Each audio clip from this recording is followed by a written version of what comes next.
excited today to have Colleen Kydd on the Arthritis Life podcast. Welcome, Colleen.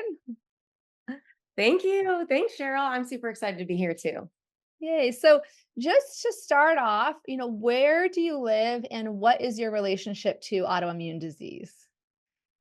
Sure. So I live in Fort Myers, Florida. So we're down here on the Gulf Coast of Florida, Southern Florida. Followed my parents down here. I'm originally from the Midwest. But life in the sun was the way to go for me. And my relationship to autoimmune is I have alopecia, which is why I don't have any hair. And that is considered to be an autoimmune disease.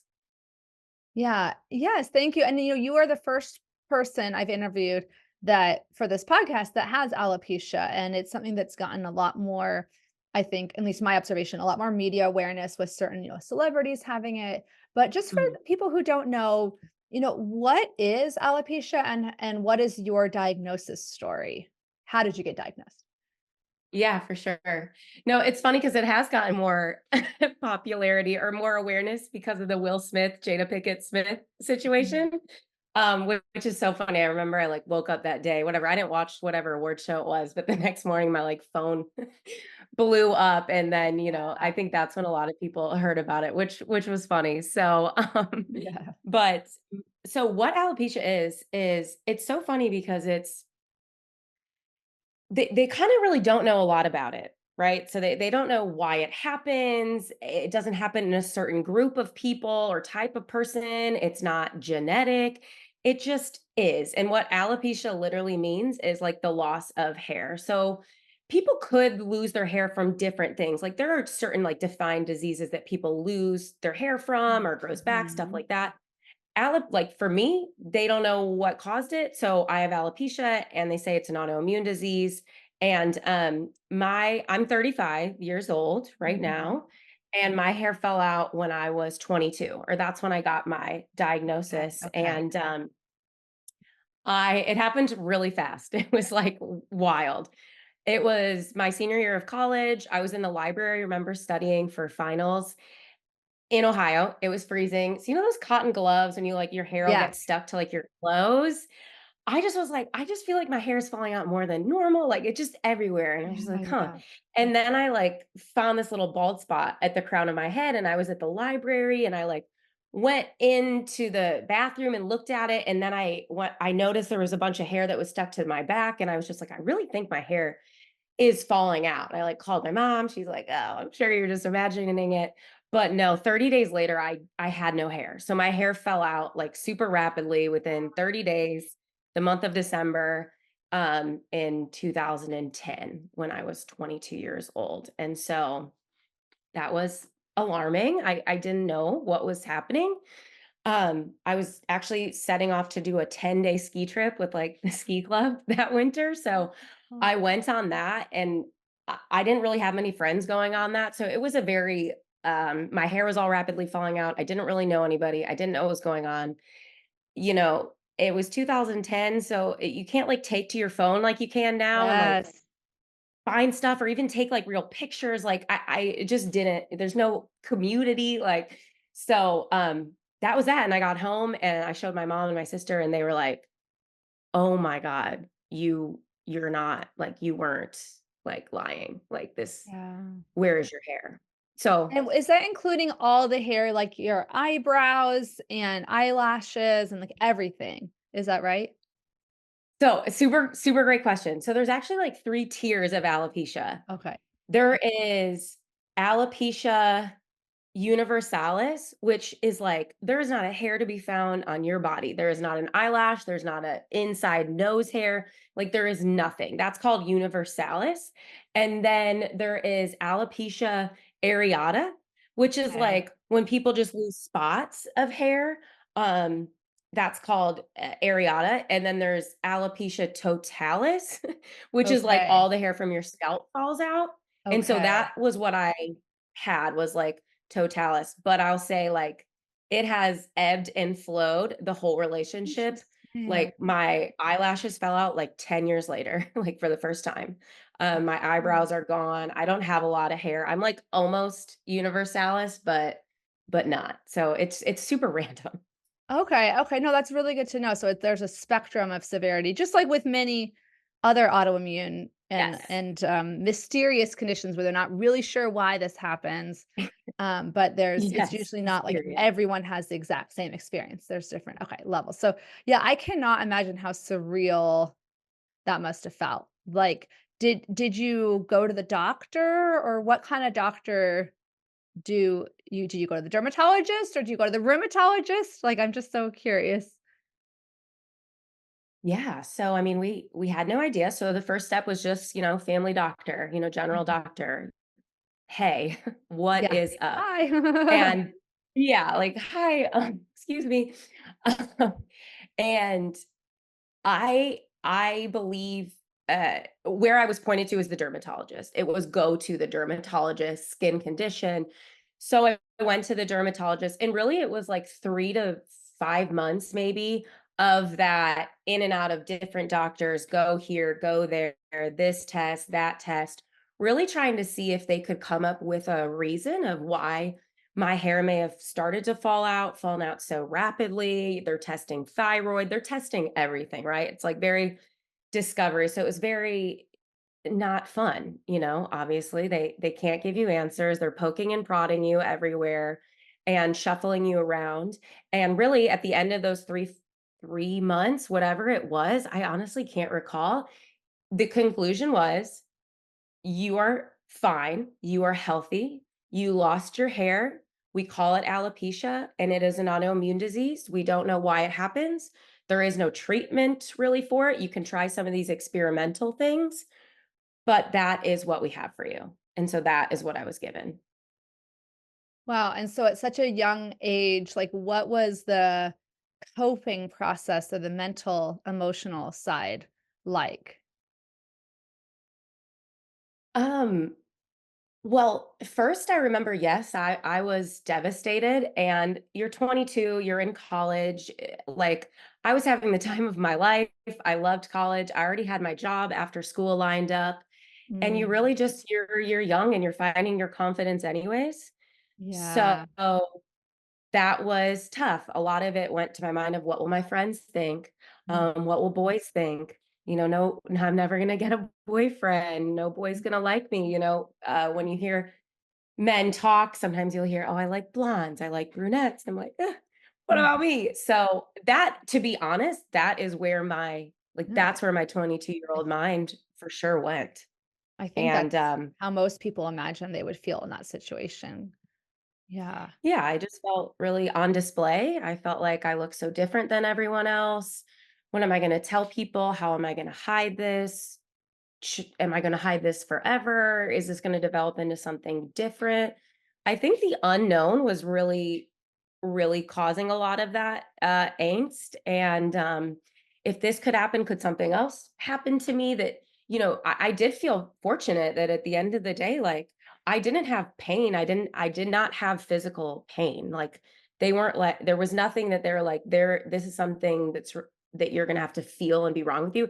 It was very much an emotional pain. So I felt grateful for that, but Mhm. that's sometimes a harder pain too, just depends. Yeah. And so I was just really, really confused. Yeah, and you hit on my number one cause of anxiety while living with autoimmune conditions, which is the unknown. The unknown. Yeah. I just we're recording this the day after I got back from my 20-year college reunion, so I've been definitely and I was 21 when I was diagnosed, so I've been doing a lot of Okay. reflecting.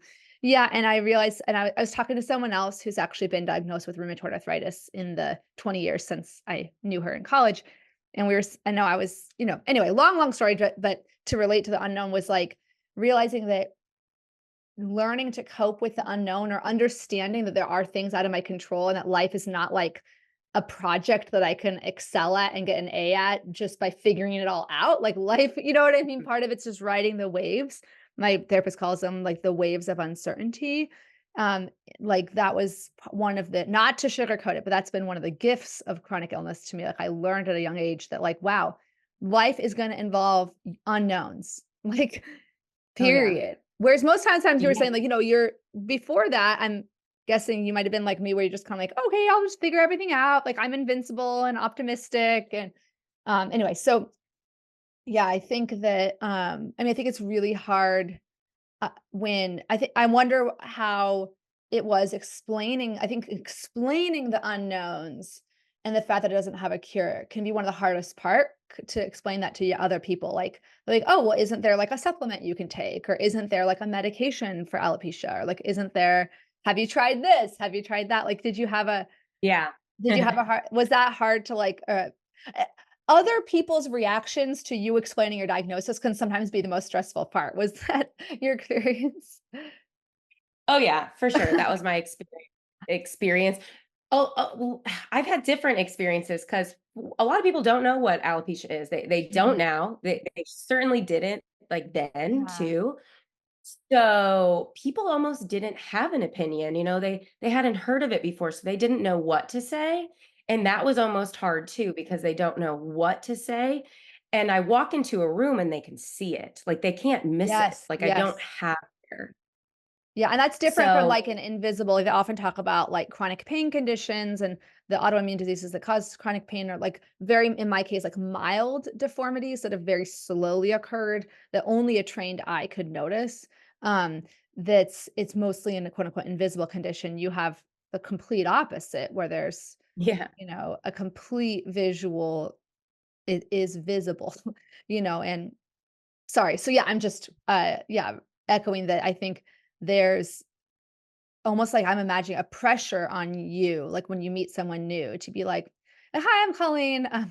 Like instead of just going into like interacting with them about whatever it is that you're connecting on, like whether it's like a group project in school or whatever, you're like, "This is why I look like this anyway." Like let's like move on because you're like, it's like otherwise you wonder when you're talking to them, like, are they thinking about the whole time? Are they thinking that I have cancer? Like, sorry, I'm like putting all these words in your mouth. I'm just projecting or imagining what I would have felt.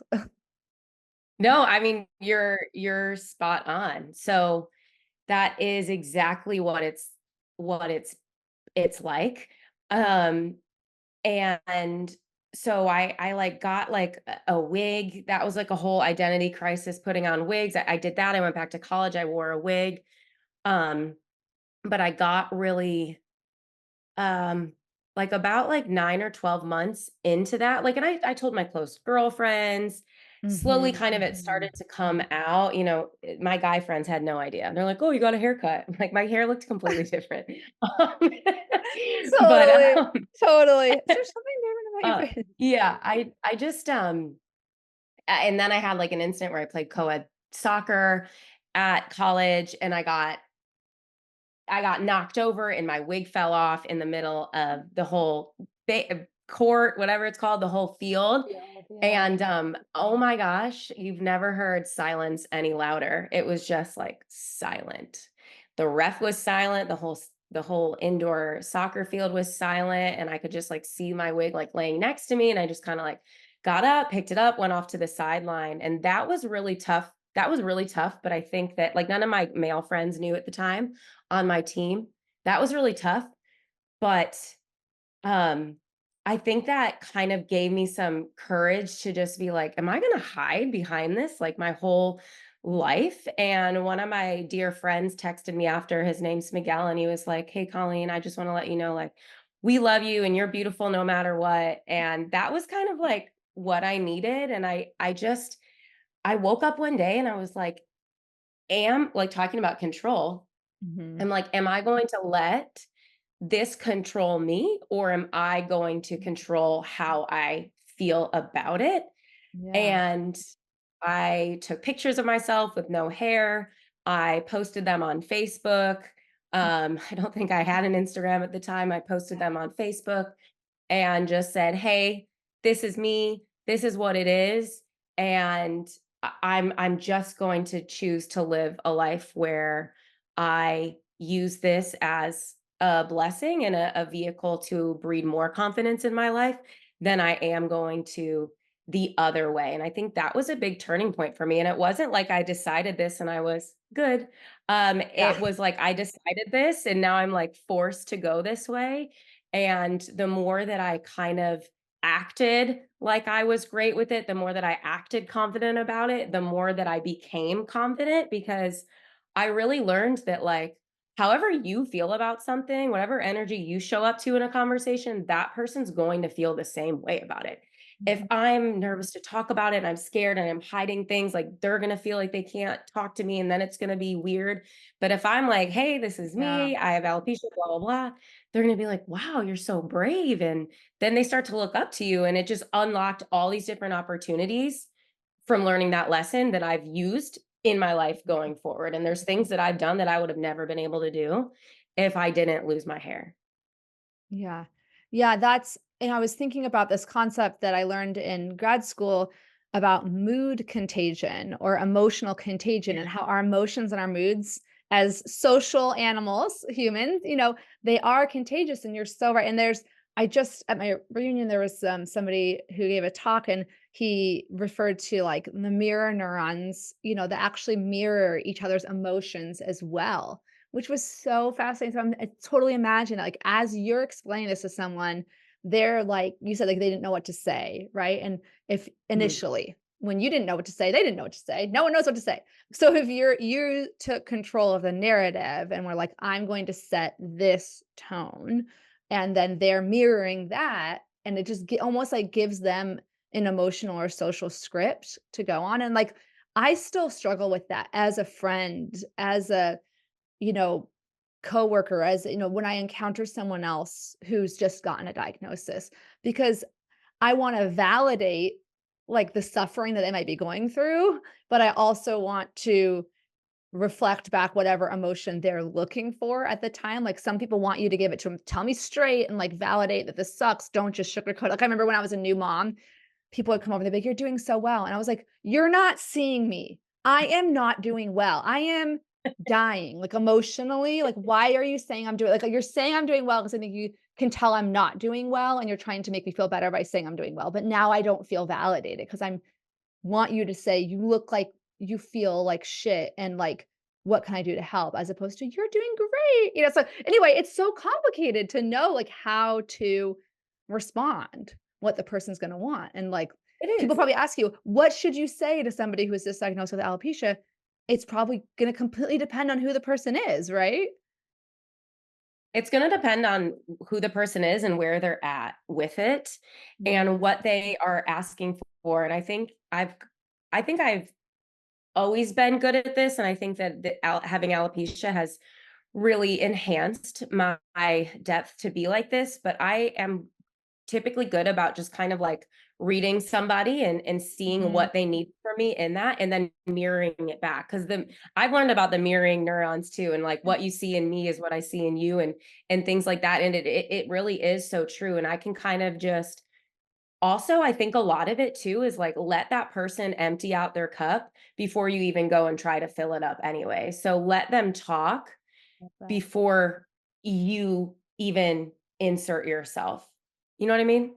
Oh, I am working on that. Yeah. I'm like, you just hit a nail on the head that I'm working on in my life. Like, even on a podcast, I'm like, where I'm like, this is your time to interview this person. I still have, I'm learning. I'm a work in progress.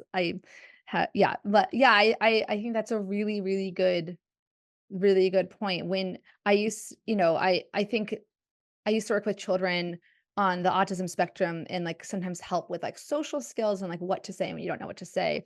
And I remember one of these books that we read was like either add a thought or ask a question. Like those are like two things you can say when you don't know what to say. And I think a lot of times with a newly diagnosed person, it's ask a question. Like how is that? How's it been going? Like Yes. is anything going well? Is anything hard? So and you so I want to go back to your transformation towards acceptance. Yes. Personally, acceptance has become gone 180 from a bad word to a good word for me, um, or a essential word. Like I might not feel good about it that day, but it is crucial to my mental health that acceptance is like Yes. part of my everyday life. I had to get there through therapy, and that's okay. I'm not saying it's good or bad, but, did you figure this all out on your own? Like, how did you become how did you become so emotionally healthy,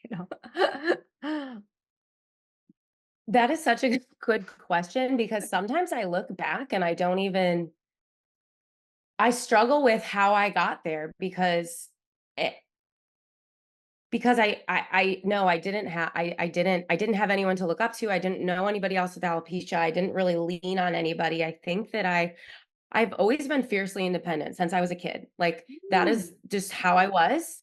And I think that's a great thing, and I also think it's a detriment. Oftentimes, your greatest, strengths are are also a detriment to you. So I think that that really helped me, and I think it was, like, sheer willpower of, like, "I am gonna do this. I'm gonna prove that I can do this."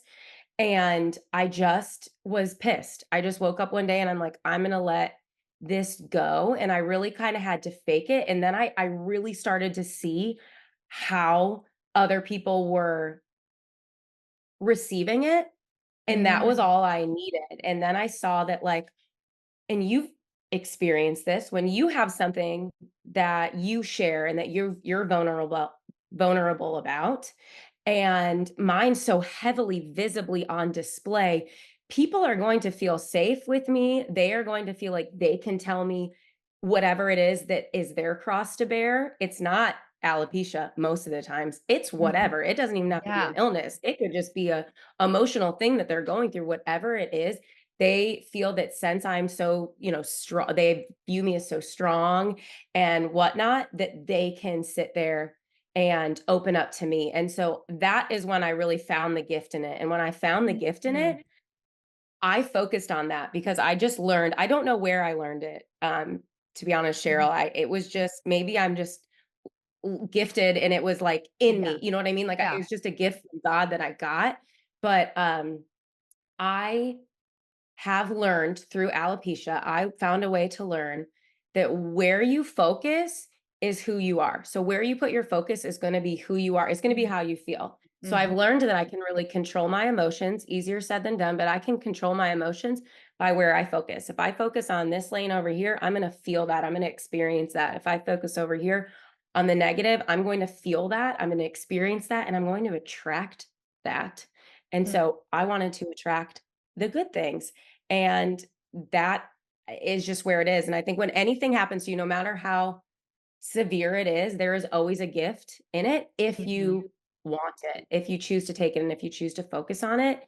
And I just was able to learn that. And then I've just run with it. And it's been strengthened by by every Yeah, downturn that's happened to me in my life. I remember that. And I'm able to get over it quicker. Like it's been proven time yeah. and time again. Yeah, So I yeah, have it's evidence, that you you hit know? yeah, I was thinking to myself, yeah, the more I was thinking, like, someone contacted me on Instagram, they're like, they're having their first flare-up, and I'm like, "Man, like, it must be it's so hard on your first one because you don't know that you're gonna get through it."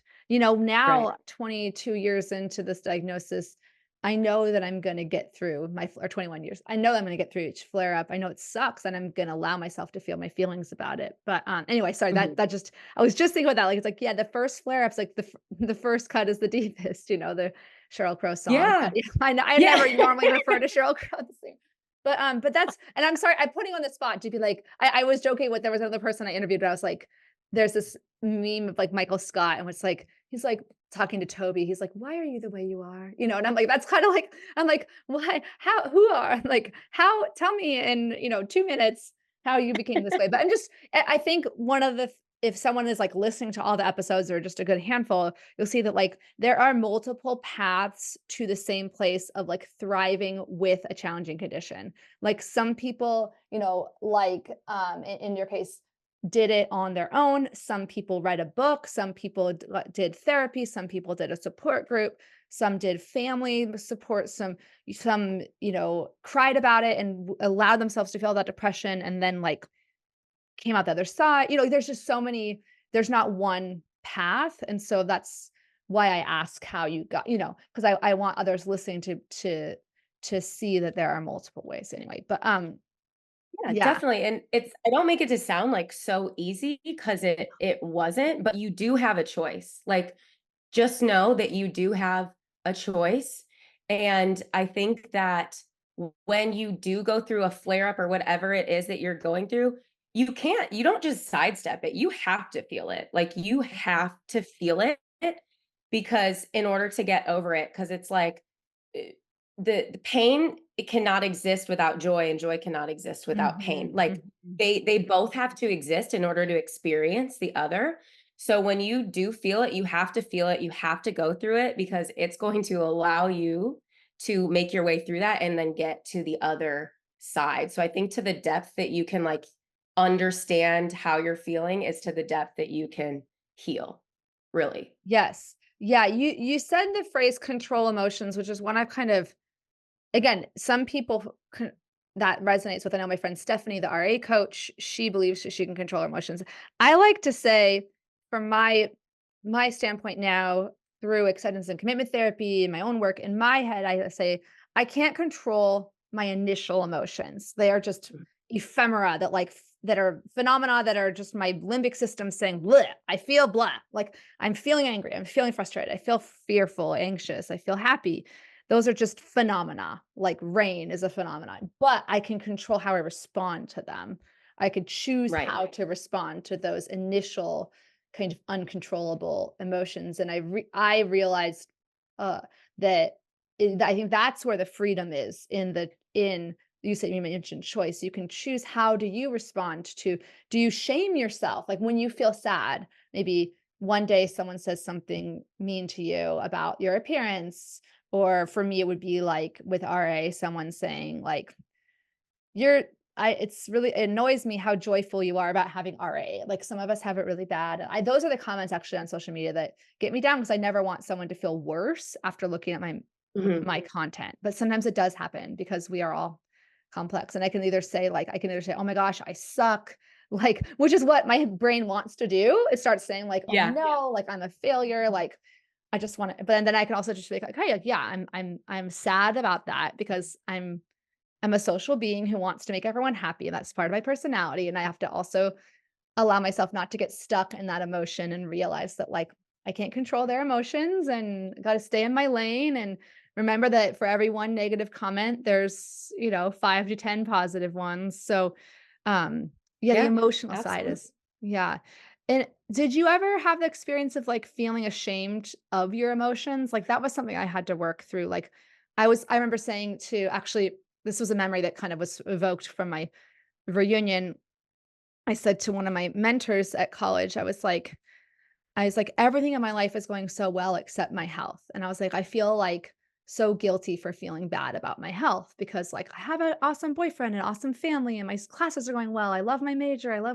He's like, but Cheryl, it's like essential vitamins. Like if you have 150% of all the vitamin A, vitamin C, vitamin D, but you have 0 or 10% of vitamin K, like you're still going to feel it. And I was like, wow, that stuck with me and allowed me to not feel guilty for feeling bad at times. But did you ever struggle with like shaming yourself or like I shouldn't shooting yourself, shaming yourself, or have you heard that stop shooting yourself? I should feel better. I shouldn't feel this way. Oh, definitely. I feel like I don't know if anybody doesn't Oh, experience that's true. that, you know? So absolutely, and I feel like I put a lot of pressure on myself of like, "Oh, well, you've already presented yourself as so strong, so you have to always be so strong." And so, Yes. yeah, I do feel, shame when I'm you have a podcast, you've done all this stuff with the RA, so you can't ever have any down days, and when you do, you feel bad about it. Like, Yeah. Yeah. totally Yeah. relate to that because I have my whole blog, and I've helped so many women who've had alopecia, and I've been a coach and a mentor. So yeah, when I do feel down, but I try to share that too, because if I don't share that, then they're going to feel like they have to feel happy all the time, which I know it Exactly. just doesn't exist. So yes, and I do feel that shame sometimes of like, I need to be stronger. I need to feel like this about it. But then I just go back to, okay, we're all humans having the human experience, and I need to feel that emotion, and then I need to decide what I'm going to do with it. That's the Mhm. control part. And the more that I do that, the more I train my brain to do that, the easier it's going to become each time. And then that's how you become a different person. It's like I turn around and look at myself 15 years ago or whenever it was that I got my diagnosis, or even 10 years ago. And I'm like, holy shit, I'm so different now than I was then. Yeah. Well, it just took that time. And it does take time. And everyone's timeline, like you mentioned earlier, is different and they arrive in different ways. But the only way I found that I could get that acceptance for myself was talking about it and sharing about it because human beings are we're just not meant to be alone, like in Yeah. any facet ever. Like you have to share things so that you feel less alone, and then you're able to get where you need to go faster and you're able to condense time because you're having these shared experiences with other people and it's just going to get better from there. That perfectly segues into my next question. You have a really amazing blog and Instagram called Bald Girl Big World, which you should trademark that. That's such a great phrase. Like it sticks in your mind and just you say on here, I mean, this is congruent with what you already said, but I just really love this part of your bio where you said, when all my hair fell out, I was presented with a choice. I could choose to let this bring me darkness, or I can choose to let it be a light in my life. I thought that, oh, that's so beautiful. And then, yeah, when you started sharing about your story, it sounds like that's when you started connecting with people and then leading can you tell me a little bit more about like, what's it been like to share your story, and have been some of the responses? Yeah, it's been amazing to share my story. I mean, when I said that there's things that I've been able to do because I have alopecia that I wouldn't have found myself doing, that was one of them, like connecting with all these different people or like finding that confidence. I was like, okay, if I can do this, then I can move I moved to Chicago when I was younger on a whim with no job. And then after that, I was like, okay, I am unhappy in this job. I'm going to go travel the world. I'm just going to sell all my stuff, pack a backpack, take a one-way ticket to Mexico. And I just like, I want to see the world. I want to have a deeper understanding of the world, a deeper understanding of who I am. Who is that? Like, I would never have been able to do that if I hadn't learned some of the lessons that I learned, and I ended up being gone for 2 years alone with my backpack, and I came Wow. back 2 years later. But I started this blog when I left. I was like, "Okay, I'm gonna write about this." I had gotten so many women that had reached out to me on social media from seeing me, just be without hair and things like that, and they just needed someone to talk to, and they needed evidence. They needed evidence that, like, you could be good with it and that Mhm. you could use it for good, and then they would see me, and then they'd write me these emails about how much I'd impacted their life, and they were able to do this or that, and I Yeah. just became obsessed with it. I'm like, this is why I have alopecia, so I can help other people with this. And so I wrote that blog and I connected with a lot more people. And what I was so surprised about, Cheryl, and I kind of mentioned this earlier, is how many people it resonated with that didn't have alopecia, that just had Yeah. whatever it was in their life. It's like, oh, okay. It doesn't just have to be this. Like again, you can share experiences going through a different, product that got you there. And I've had people from all over the world reach out. There's been girls that have, decided to go without their wigs because they've Mhm. seen me doing it. One of my favorite stories is I was in Indonesia just traveling, and this girl messaged me on Instagram. She's like, "Hi, I've been following you for a while. I've never reached out, but I can see that you're on the same island in Indonesia as me. And I've never met anyone with alopecia, and I would just like really love to meet you. I have alopecia too." And I was like, oh my gosh, yes. Where are you? Let's meet Yep. up. And her name was Claire. She's the exact same age as me. She is British. And she was traveling too. And we met up with her and she was wearing a beautiful blonde wig. And she's like, I just never met anybody like, and we spent 2 hours talking on the beach and she took off her wig for the first time in public. And the next morning, we met up again, and she's like, "I woke up this morning and I didn't worry about putting on my hair when I walked to the bathroom in the hotel." Like, she's staying at a hostel, so you're sharing a room with other people. She's like, "I didn't do that." She's like, "I looked down the whole time, but it was still a step." And, like, I think, like, a couple months later or a month later, she took off the wig and posted about it on social media, and she really opened up after, like, 10 years of having it, and she's just like, You changed my life," and her parents were like, "Thank you, Colleen, like, you've made such an impact on our daughter's life," and stuff like that, and it's stuff like that, I'm just like, yo, this is why I do this. This is why I have Well, this. This is why I'm gonna keep doing this.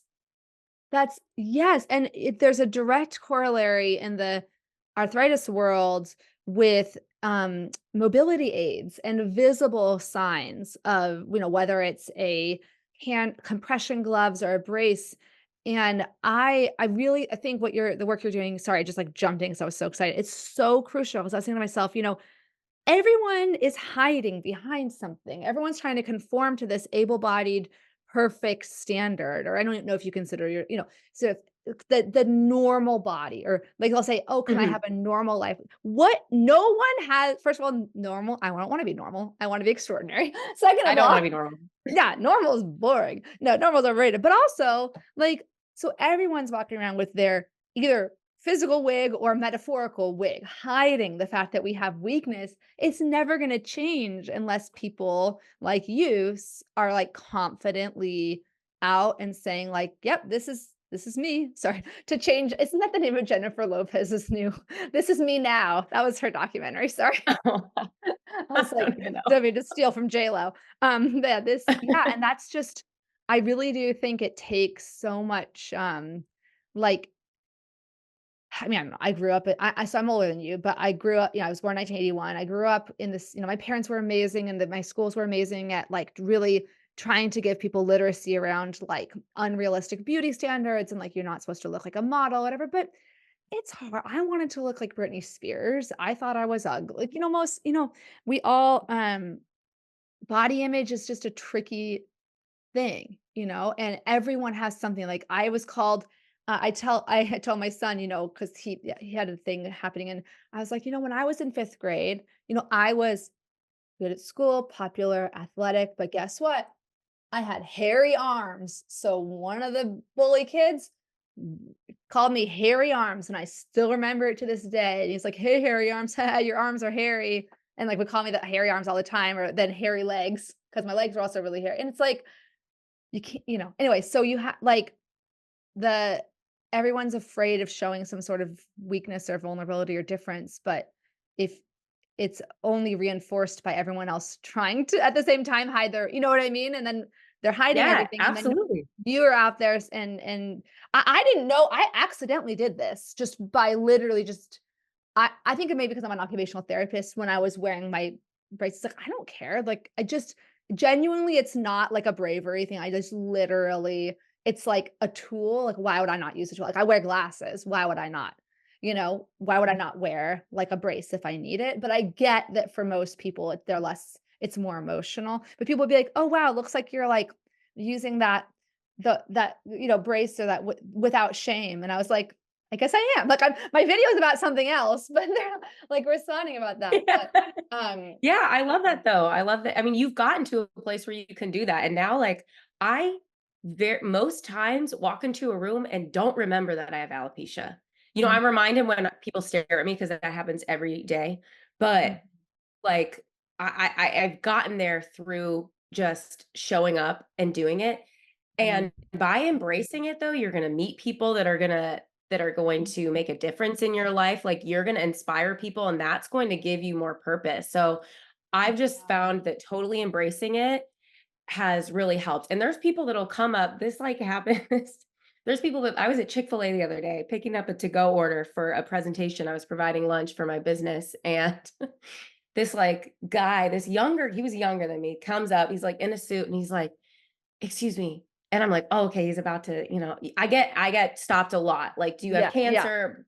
All these things. And I've really found that um when people ask me about it, it's because they have a story. And so I just allow them to share their story. And I hear so many beautiful stories. I hear sad stories, but really I'm just there for them. Like, I'm there for them. But this guy comes up to me and he's like, "I just have to tell you, you are just so beautiful." And I was like, "Oh, who, me? Thank you." Oh. And it's funny because that happens now way more than it would have ever happened if I had hair and I looked normal. Like, and I've Mhm, just mhm, mhm. like, I'm like, okay, because I look different, people, and because I'm so open about it, people are attracted to me. Not just like physically, just like Yes, attracted yeah. to me. Your And energy. I'm like, I'm here for that. I'll take that all day. Like, let's go. So I've just kind of I'm just really open about it, and the more open I've been about it, the more opportunities that I've had. Like um, I had a boss at one of my corporate jobs be like, "Colleen, bald is your brand," and I Mhm. hadn't thought about it like that, but I think I was already using that, like, when I people remember who I am, because I don't look like anybody else, and when Mhm, people mhm. remember you, you can have more opportunities and things like that, and I'm just like, "Okay, I didn't know this was gonna happen when I accepted the fact that I had alopecia and decided to be open about it, but if I would have never been open about it, I never would have known," and I've just, like, used that to do certain things and open up doors just like you've done with, I Yeah. mean, how many cool people have you met now because you decided to speak about your experiences?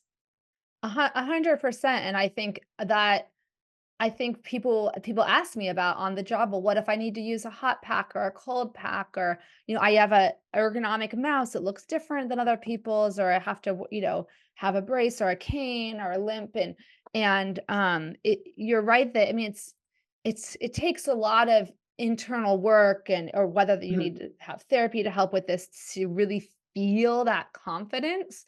But it's like my mom gave me this advice in middle school when I was struggling with, um, worrying about what people thought of me, and, just knowing I had acne and blah, blah, blah, the stuff that kids, and adults deal with it, I guess. And she was like, you wouldn't worry what other people thought about you so much if you only knew how seldom they did. Like, everyone's so Yeah. worried about what other thing that they're not worrying about you. They're worrying about what other thing about them. And we're all just suffering unnecessarily.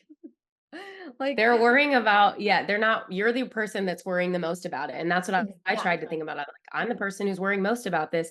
And yes, people are going to see it, they'll think a certain thing, but then they move on with their life. They're not thinking about you anymore. They're really not. And when people make mean comments to you or me or whatever, I'm more so the mindset of, man, I really feel for that person. I really hope that whatever they're going through, like they can get through because that is 100% about them and it is 0% about me. Mhm. Yeah. Yeah, and I do wanna know, a little bit of your I would love to hear about, you mentioned having a corporate job, and then now you started your own business. This is your chance Mhm. to tell us about that, because you're obviously very, awesome person who maybe someone listening is like, "I wanna, like, work with her or figure out, like, how does sh what programs does she have?" and stuff like that. But yeah, go ahead. Yeah, definitely. I worked a corporate job in finance, accounting, blah, blah, blah for far too long because it never felt like me. But I felt like that's what you do. That was what I was told, whatever. And that's kind of when I was just like, I'm out of here. I'm quitting my job. And I literally left to just travel Wow. with a backpack very cheaply, like saved up money and just went and traveled. And then that kind of opened up my mind. First of all, you learn exactly who you are when no one else is around and you're making every decision that you'd ever have to make to live like by yourself each day. Where am I going to go? Who am I going to hang out with? Blah, blah, blah, all this stuff. So you really kind of understand who you are when no one else is around. And I just came back a whole new person. And I was like, why would I spend more time being unhappy in a job that I don't like? And the problem was, what do I do? But I had fallen in love with a camera while I was gone. And I was like, I'm going to be a photographer. So I started just taking pictures of families and I love interacting with people and sharing Mhm. my story. And so I got to do that through like photography sessions and then learn about them, make them feel comfortable. And so I loved doing that. But ultimately, I wanted to be a larger business owner, and I wanted to do something that didn't just rely on me and my brand and me Mhm. showing up and taking photos. And I met my husband, and we got married, and we decided to start a real estate media business. So, like, if you're selling Oh, your house, you hire a real estate agent. That real estate agent okay, needs okay, photos, yeah. videos, marketing materials, any media they need to Mhm. market themselves as a person or the houses that they are going to be selling on the market is what my husband and I do and our team. We've got like 5 people, 5, 6, 7 people on our team now. So we've built this whole team called Three Palms Media, and being a business owner for the first time has been challenging, but I love it. Yes. And I'm learning it's all just a relationship business and it's a people Yes. thing. Even though we take photos, it is the relationships and I love that. I think I'm good at that. And I just wanted to be a leader and take, control of my own life. And I think, that's learned from like the alopecia. And I learned that you can only be you and no one else. And so you should embrace being that, and to not have judgment for others, and live a life bold and courageous. And God favors the bold. So you just got to go and do these things. And so we did that. Has it been super hard to start a business and open it and run it yourself and hire employees? Yes. Do I work a lot more than when I worked in my Yeah. corporate job? Yes. Yeah. Yes, I do. But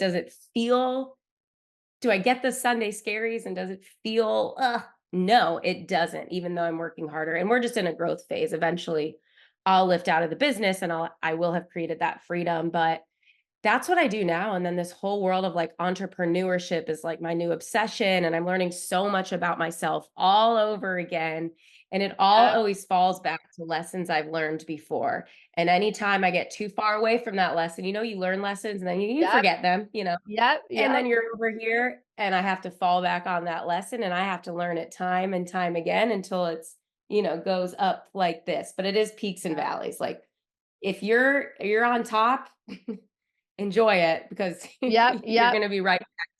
Yeah. Oh, I so know. I mean, and yeah, I started Arthritis Life technically in 2019 to be like a talk show, and like hoping that maybe I'll just have it. It's all on YouTube, and I'll just maybe have ads on YouTube, and just as a little side business, and it's grown. But and yeah, the entrepreneur thing, it's like I was like, wow, watch what you wish for, you might get it. I've always been like, if I was my own boss, I would be so amazing, and I would. And now I'm like, but it's really, like you said, you work more than if you were in the, regular job, but it feels more congruent, and it feels more, like, It does. Is this purposeful. what you do full time? Yeah, this is what I do full time. Yeah, and I am trying. That's amazing. I do have a little bit of help each.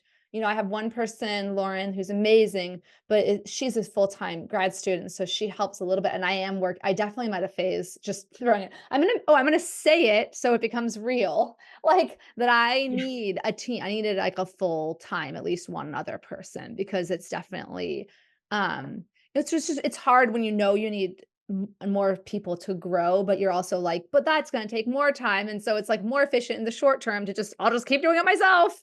And then you're like, why am I so overwhelmed? Oh, because Yeah. I'm trying to do an inhuman amount of work. Like I'm only one person. So anyway, slowly working. That's been a big thing.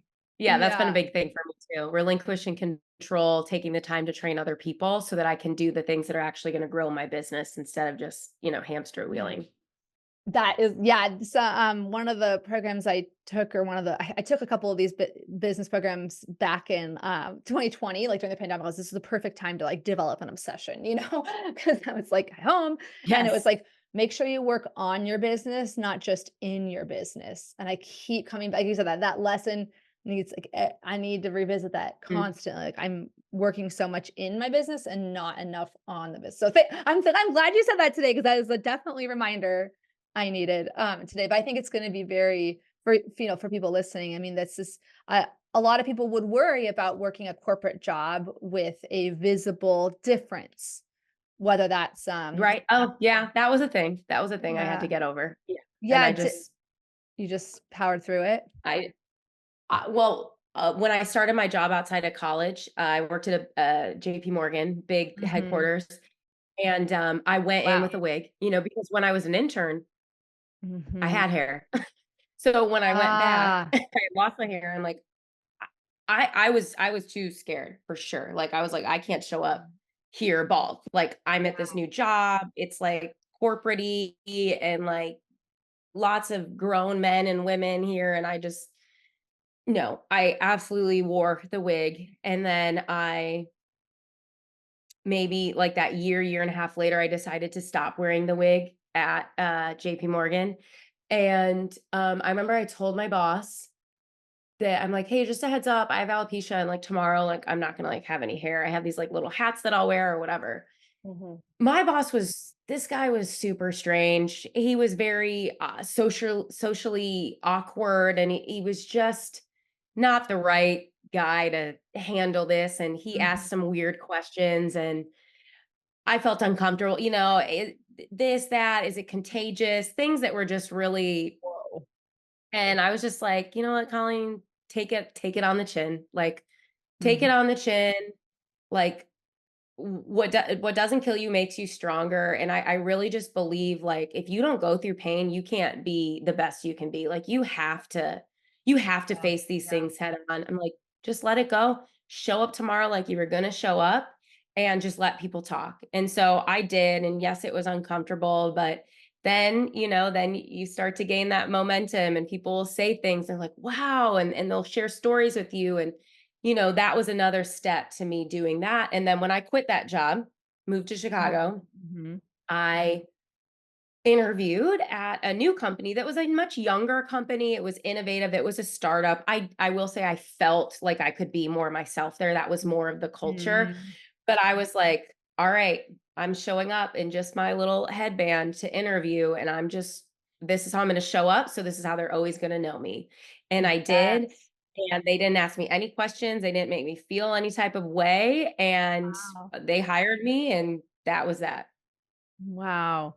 Well, that and I'm guessing that maybe that attitude was the same one that you brought to, like, the dating process, or was it yeah, how was Yeah. that? Oh, I could talk about that forever, Yeah. Cheryl. I know, to say we're definitely gonna need a part 2, just yeah, time-wise, yeah. I mean, I can go Um, longer if you can, but I wanna yeah, respect I your time too. can. Yeah. I can. Yeah, the dating was hard. That was like that's the number one thing I get asked about when women Mm, reach out to me, or even men will reach out to me, like, "How do I date? Like, I am scared." mhm. And it just goes back to the same thing, like, how you feel about it, how you present yourself, they're gonna feel about that. And what liked to say about it was, this is my weed out factor. I can weed out all Okay. of the people who are only looking for appearance, who are only really focused on the things that aren't going to be in line with my core values, anyways. Great. I don't have to go through any heartache because they're not even going to swipe right or whatever it is Yeah. on me anyway. They're not going to walk up to me anyways. And that's how I went about it. Did it hurt at times? Yes. Did I? Yeah, yes, absolutely. And there was times in Chicago when I was on like dating apps and I would like wear my wig in it. And I did go on some dates where like I had to tell them on the date.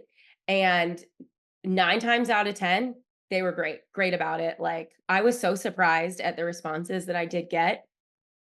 There was one guy that when I did tell him, we had gone on a few dates, and when I did tell him, I could just tell in his eyes, like, it changed. It changed. He said all the right things. I left. I remember I left, and I got in the taxi or Uber, and I just started crying because I just knew, and it wasn't about him. I wasn't sad that I didn't get to date this guy anymore.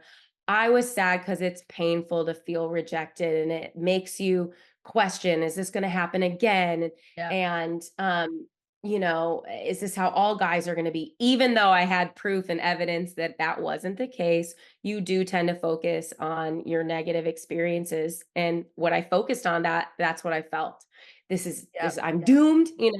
Eventually I climbed out of that, and the more I really really started to embrace it, like when I traveled and things like that, and when I got back from traveling, Yeah. um I just attracted the right people, and then, I met my husband on a dating app. I had no hair, I just looked like this, and he loved how confident I was. I've had a lot of guys be like, "I just love how confident you are, you don't give a shit." Like, I love that, like, I'm attracted to that. I want that in somebody because that's how I am too. And so, I think it allowed me to attract the right people into my life. Yeah. So, you know, I yeah, went through a couple. I mean, I think it is so different having an mostly invisible condition, though not everyone is. Again, some people with RA are, I know people with rheumatoid arthritis who are wheelchair users or who, have a Mhm. very visible gait pattern and a limp, whether or not they use a cane.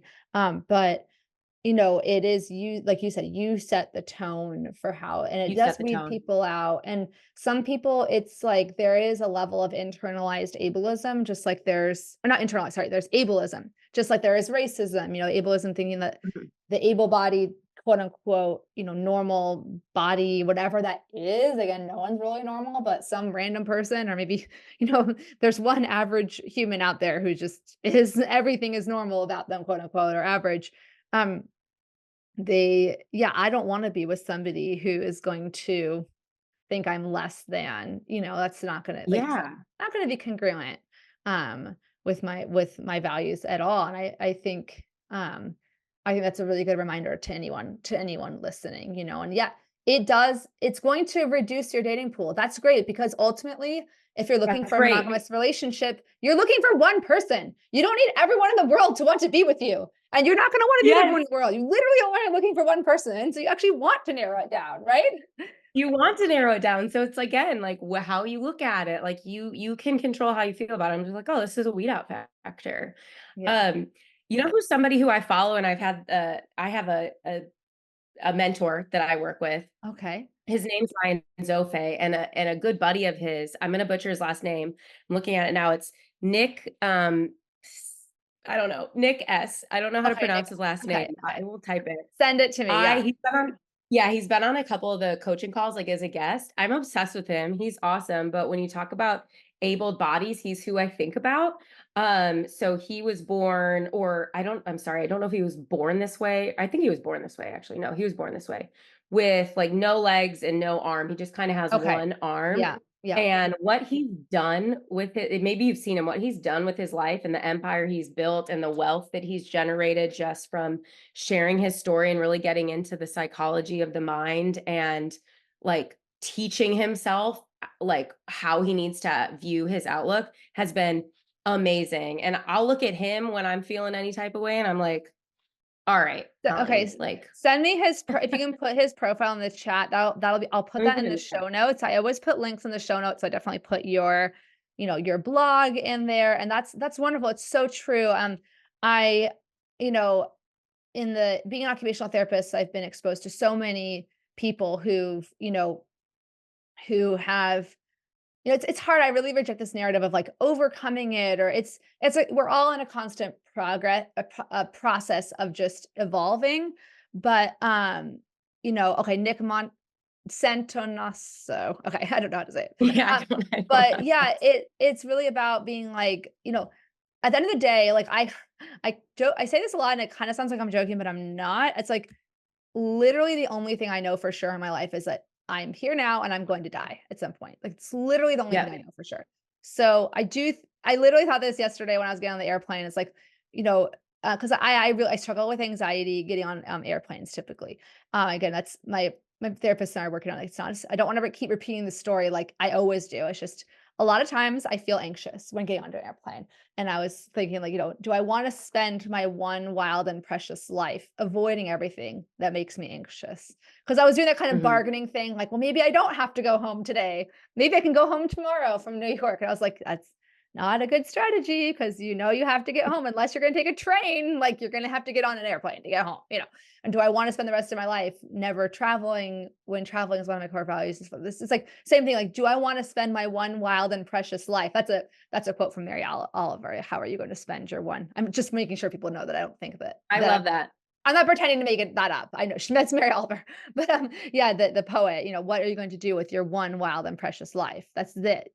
Like, are you going to spend the whole life thinking about that's so unfair that you got this, and it sucks, and no one's ever gonna. Those can be true things. It's not fair. It's not fair that like I joke sometimes in the support group I run, the Room to Thrive. I'll be like, it's not fair. There's people who are serial killers who are 100% healthy, and there's people who are the nicest people in the world and they get cancer and die. Like life is not fair, and we can either resist that fact or accept it. We don't have to like Accept it, it. but yeah, Yep. yeah.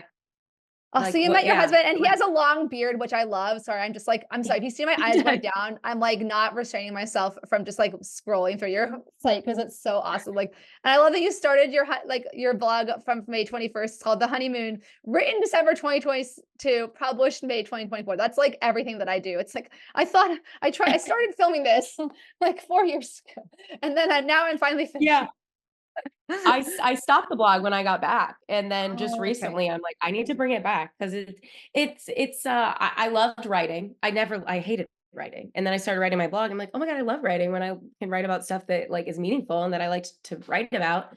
Um, but it was a practice that helps me, like, get Yeah. through my day-to-day life when Yeah. I write, and, like, when I write my blog, I put it out there and it's helpful to me, and it just so it just as well also what was I trying to say? It just No, so I know it's happens that it also that it it's a also, win-win. can It's a help other win-win, right? people. Yeah. Yeah, yeah, yeah. Yeah, so it's a win-win, so I just started doing that again. I'd really like to bring back kind of more my personal brand, like my personal presence, because I know that I have a lot to give, and all these things that I've spent my life studying and understanding about myself, and um the psychology of the mind and all of those Mhm. things. I'm like, they've helped me so much.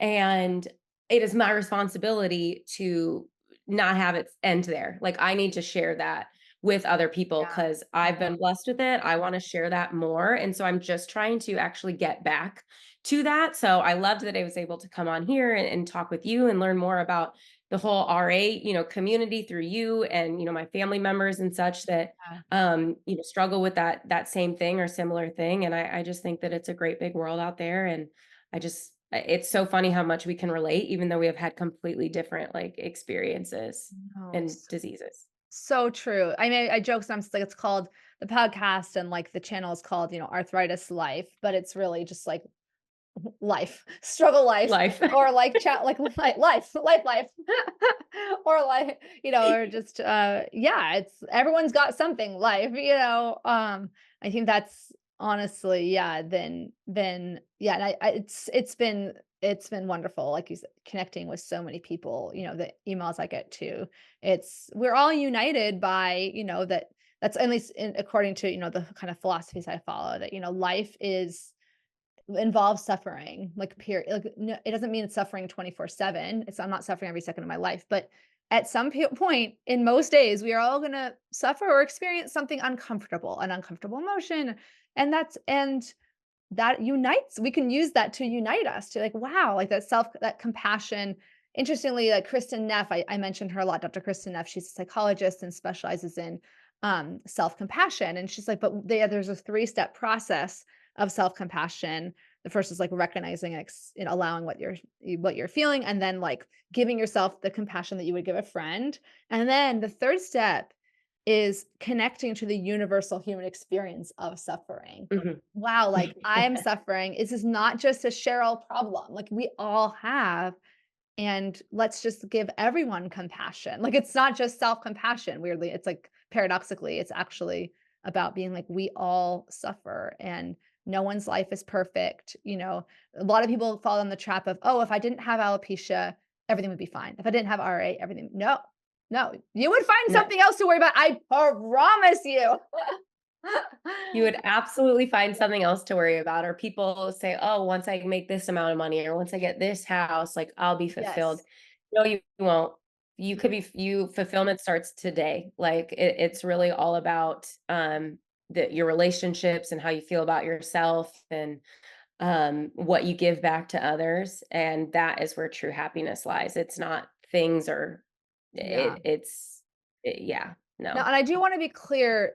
I want to amend that a little bit where I will say sometimes I think my life, if literally everything in my life was the same, but I didn't have rheumatoid arthritis, a lot of things would be easier and more comfortable. Like not having pain is something I would choose over having pain. Like even though pain has given me insights and at a certain point you're like, okay, I get the point. I've learned my lessons. Like pain sucks, to have. Like I would prefer not to have it.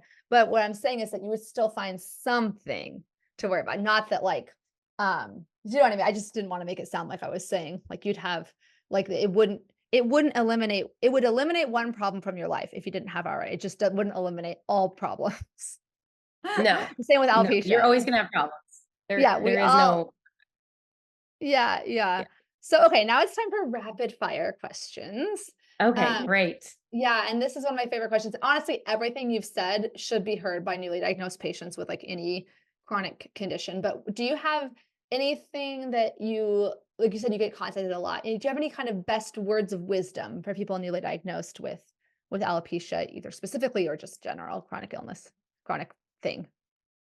difference? I think the biggest thing would be seek out others who are ahead of you in the process. Seek Mm, out other people who can show you who you can be and that you can get to the other side, or you can get to a place where you understand it more and have you ways to cope or get through it, whether that be physical or mental strategies.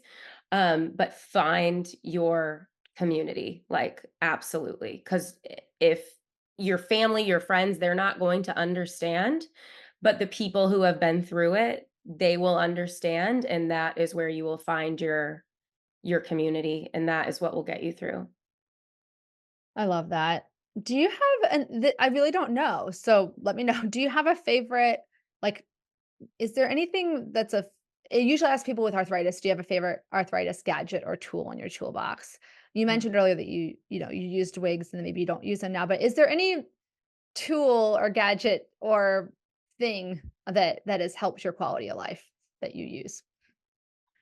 Um, What? That's a weird question. I'm I sorry. you know, I you would get different questions. No, people with alopecia would definitely have things to say. I think you would get different questions, whether it be wigs, makeup can be challenging, eyelashes, eyebrows, things like Oh, that. I don't really tend to do a lot of those things. I just kind of rock it. That's where I've come out on the other side. But my favorite thing is my little sparkly headbands. that's Like what these I are was kind of hoping you. signature. Yeah. Yeah.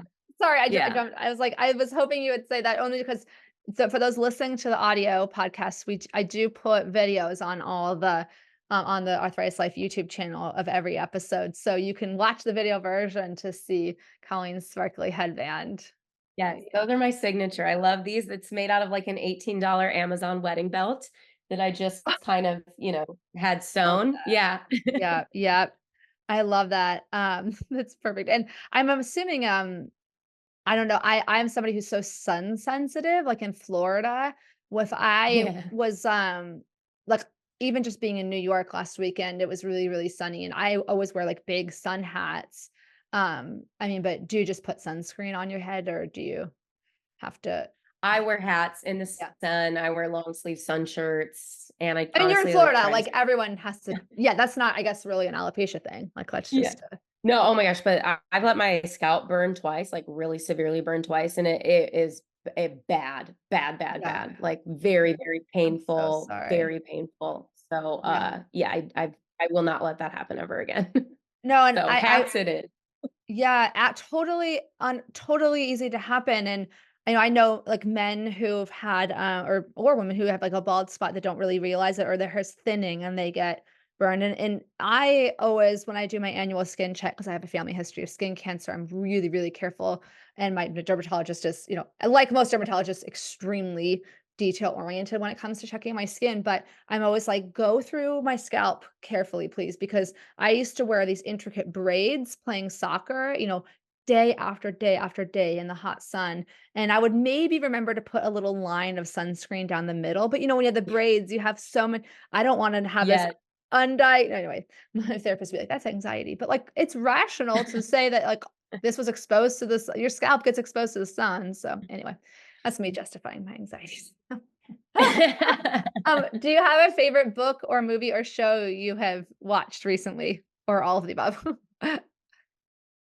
Um, I honestly, like, all I've been really listening to right now book-wise is, like, books about business and No, entrepreneurship, that's or good. actually, Which ones? I think a good one to recommend, here, though, is it's called The Mountain Is You. It's not about entrepreneurship, it's Okay. about you being in your own way. It's Mm. called The Mountain Is You. I think that would actually be a really excellent read for anybody, literally, in general, but definitely, anyone listening to this, I would for sure recommend that.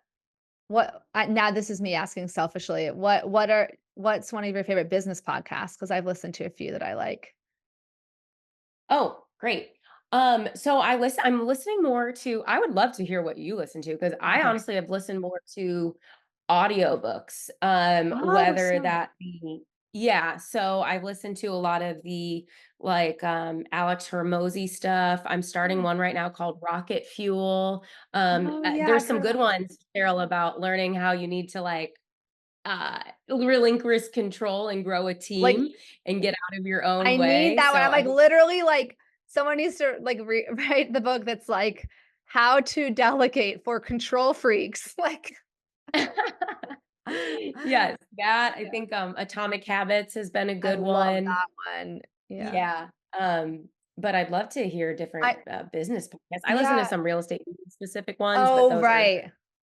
yeah, I will tell you those offline later, or at some point about the atrocious real estate photography that led to us getting an insanely good deal on our first home. We are in our second home now, so we're not real estate yeah, moguls. pictures We're just matter. it was so atrocious. It was clearly pictures from someone's iPhone, and they had anyway, I'll tell you more later, but, I'm gonna focus on this, but, Okay. we know that that house, we probably saved $50,000 just from the fact that people probably didn't even look at the house because the photographs were so inadequate. They Yeah. didn't even have photographs of any of the bedrooms. It was a three-bedroom, two-bath house. Okay, anyway, I'm reading Traction: Get a Grip on Your Business by Gino Wickman. He's the guy that has, like, EOS, the Entrepreneur Operating System. And I like the, Okay. there's one, Jenna Kutcher, the Gold Digger podcast.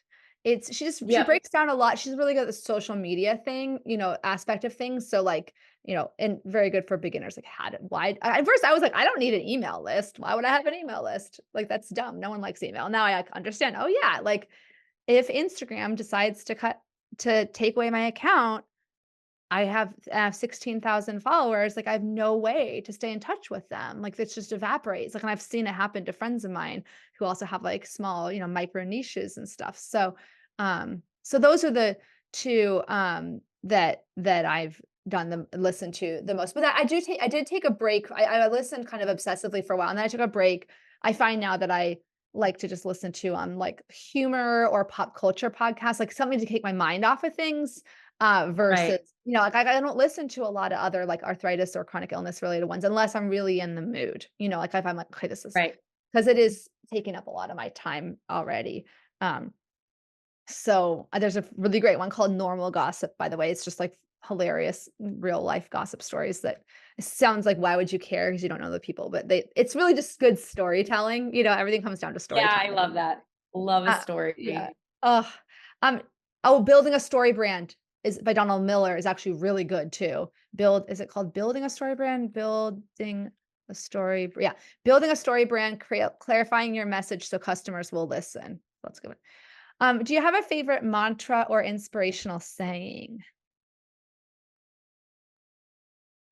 Um, I feel like I say stuff all the time, but it just whenever it, like, comes out of me, like, I'll say Yeah. things all the time, but I think really and this isn't like a quote, this is just what I say to myself, but, like, just how important it is to truly be your unique self and that nobody else can be you. So it is your true differentiator. It is what will Mm, get you ahead. It was what will make you stand out. It is the core to everything you do is just being yourself because nobody else can do that.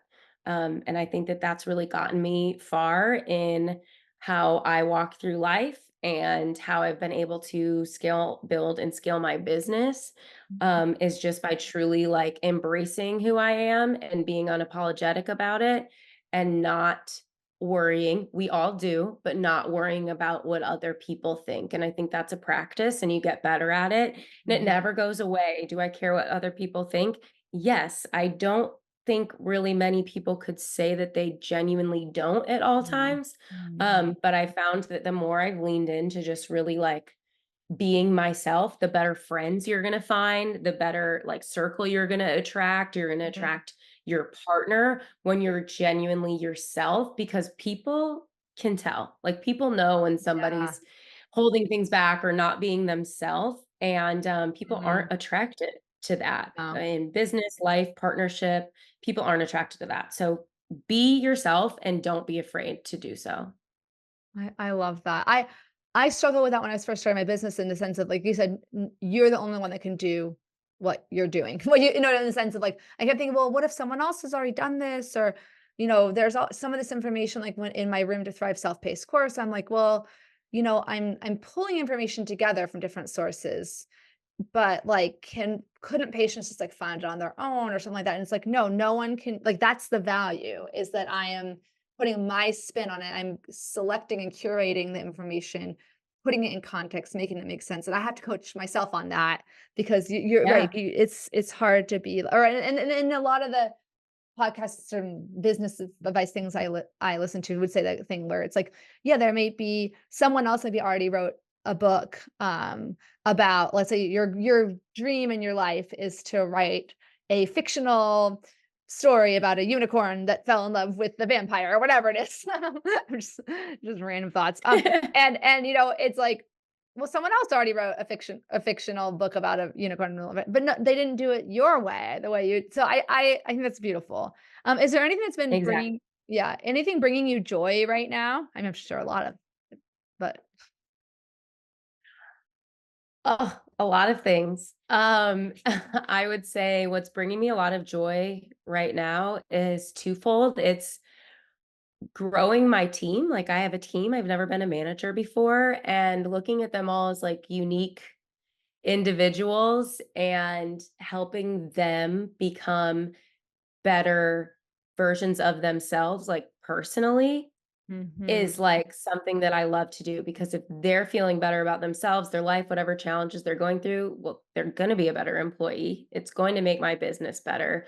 But it also is, I think what the true meaning of life is serving others. Like it is. It really is. So it does bring you joy, like selfishly brings you joy when you help other people. So I think really growing my team, understanding that, how to do all of that.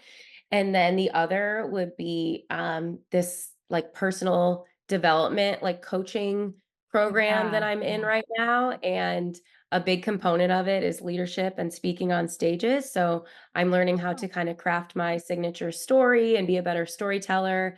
And I want to speak on, I say stages, but just platforms, stages, rooms, whatever, speak to people and just share stories and just kind of find that common unity and things like that. So learning how to do that, and I've gotten the opportunity to do that more, and I'm going to do that here coming up in a couple weeks, and so that's been bringing me a lot of joy.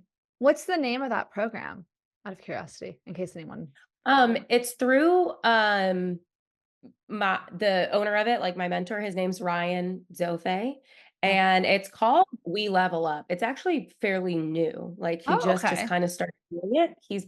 He's spent a lot of his time growing like a super large business. It's actually in the drug and alcohol Oh, wow. rehabilitation. That's just something, he's like 22 years sober. Wow. I don't have that shared experience, but again, it's like how what he's Oh, gained from that, I resonate with, even though I don't share that struggle. yeah, yeah, And yeah, yeah, yeah. but he's put on a personal development coaching program just called We Level Up. I And found it so I online. Yeah, sorry. If I'm looking yeah, at I put links because if I don't think about it in the moment, I'm gonna forget. So I'm putting links in the yeah. show notes to So all of We these. Level Up is also his like the name of Yes. his drug and rehab centers. So I think the link you would look for is ryanzofe.com. That's going to be more of the Yes. the mentorship side. Yeah. Yeah, it's Unleash Success with Ryan Zoffe's Speaker Leader Program. Yeah. So interesting. I love it. Yeah. You are a natural, absolutely natural speaker. I mean, I don't even think you probably need to learn that much about it, but that's just me being optimistic. But also, yeah, I think this is amazing, and um, I'm gonna keep following you on social media. Speaking of which, oh, I have one more question before we share your social media profiles, even though we already mentioned it. What does it mean? This is a big one, and you've touched upon it already. But what does it mean to you to live a good life and thrive with an autoimmune condition? Honestly, I feel like it's my superpower. Like, for Mhm. sure. It is my superpower. Alopecia is my superpower. It's my best friend. It's my greatest teacher. And I would be lost without the things that it's brought me in my life. So I think what it's meant to me is it's actually opened up a whole life that I would have never had without it. And I think I'm living a much better life and I will continue to live a much more fulfilled, joyful life Yeah. because I have gone through something and will continue to go through things. Like you go through things that aren't just related to your Right. RA, but Right. Right. I don't think that you can fully experience life if you don't have the pain and suffering. So Yeah. anytime that something does come up for me that is hard, I'm like, "Okay, this is where you're building that character, because when I got out of this, I'm gonna be 10 times better than I was before." So I think that's just kind of how I think about it, and I don't know if that, like, exactly answers No, it the does. unique question you asked, but, like, it is my superpower, and that is how I feel about it, and I'm very grateful for it, and when I think about it that way, when I think about it that way, I feel good, like, I feel it, you know, if I Yeah. that's what I mean, when I think about it the other way, I feel that too. Mhm. So, Mhm. through repetition, I've been able to train my brain, and it's made my life wildly, wildly better and brought me things beyond my wildest dreams, and so that's why I call it my superpower. Yeah, I love it. I mean, underneath that, and as I'm listening, is this idea of living in harmony with it, not seeing it as an Yes. enemy and seeing Yeah. what it can bring you. And that's, I think, a really profound mind shift from, this mind shift of my whole life is about controlling my symptoms or in my case, there's a lot of different symptoms. There's fatigue, there's pain, stuff like that. And for me, Right, which I don't experience, you yeah. know, so Yeah. Well, and I think there is for me, I have found it more helpful to be like, this is along these symptoms are along on the ride with me, but I'm driving the bus. Like, I'm choosing where we're going. I'm not letting these symptoms dictate my whole life. And it is easier to do in my case with RA when you have more like mild to moderate disease activity. It's a little harder when it's more severe. But anyway, I think that makes yeah, I think that seeing what it's brought to you, seeing the positive is a very mentally healthy outlook. You yeah, have yeah. Cheryl Crow's stamp of approval, which means nothing officially, but it means everything subjectively. Yeah. So where can people find you online? So they can find me on Instagram at bald girl big world. Okay, And yeah, perfect. that's where you can find me. I just opened up the whole new world of TikTok like 2 days ago because I'm Oh, you're planning gonna a be huge. I love it. I'll follow you. I'll follow you. oh my gosh. And that is actually under Colleen Kydd, my name. But Okay, I'm honestly I'm thinking of rebranding my like my blog would say Bald Girl Big World, but I think I am thinking of changing my handle just to be Colleen Kydd. Like I want to be Colleen Kydd and then Bald Girl Big World is like my the tagline. tagline. Um, so I I think I think might be changing my handle. that's a hard totally see pros and cons of Right. each of those, but I think, yeah, especially if you wanna position yourself really as a speaker, they need to know your name, so yeah, that just makes sense. Yeah. Yeah, So all it I might say change is to Colleen Kydd. But don't have extremely long name, that's all I'll say, 'cause somebody's like arthritis underscore life underscore Cheryl. That's what I ch no, no, no. it's too long. So, well, No, thank but you oh my so gosh, when much. I opened up TikTok the other day, I'm like, "Oh shoot, okay, shoot, I get it." Because I'm Oh, planning a trip to Spain and I just typed in there like things to do and I'm like, "You can't do this in Instagram." The search engine for it is like it I'm it's a like, search. "Dang it." It's there is a very active, community on there of people with different health conditions, disabilities, chronic illnesses, connecting, sharing. There's a lot of great community there, and so I think you're gonna. But it's a time. It can totally become a time suck. Yeah, my feed is like I ended up making a second TikTok, like a private, like they call it like a burner. Like I'm not actually posting anything, and it's like, that's all like Taylor Swift and like my personal interests have nothing to do with arthritis, like Taylor Swift and like Japan, because we're going to Japan and like all this other stuff, and then because my feed was getting all confused. I'm like, I'm on here to connect with people with arthritis, but then it's like Taylor Swift, it knows the feed Yes. knows Oh, I'm a that. big Taylor Swift fan as Oh, well. that's right. I can't believe it's Have taken this long been for us to talk about it. I know, have been the whole time. I've loved it. I've been to so many of her concerts. Like Oh, when I was gone for those 2 years, it was 2017 and okay. 2018, and I flew back to the US for 2 weeks to go to the I Reputation was gonna say, tour. yeah, what's your reputation era? I can't say your reputation era. You're like, remember how she said, like, no one's heard from me for months? Like, you're like, I'm going off, but then I'm coming Yes, back for Taylor Swift. Yeah, I yes, love it. Yes, Oh, that was my favorite. exactly. I love Reputation. Okay. Well, thank It you was my so favorite too. yeah. Oh my gosh, I can't I'm so excited for the re-recording whenever that comes out. Although I'm like, I don't know if I'm ever gonna love the new ones as much as, they're OGs. I know, I know. Oh, well, thank you so much again. I feel like we should do like a part 2 at some point only because I like talking to you selfishly. I would love to. Thank you so much Yeah. for having me and embracing me in this, even though I have something completely different. And I know there's differences between the arthritis and Oh, alopecia, but there's also commonalities. So they're not the same, but there is commonalities there. And I think that's across like humans in general. Like we can yeah. always find something to relate on. So thank you Yeah. so much for having Yeah. me.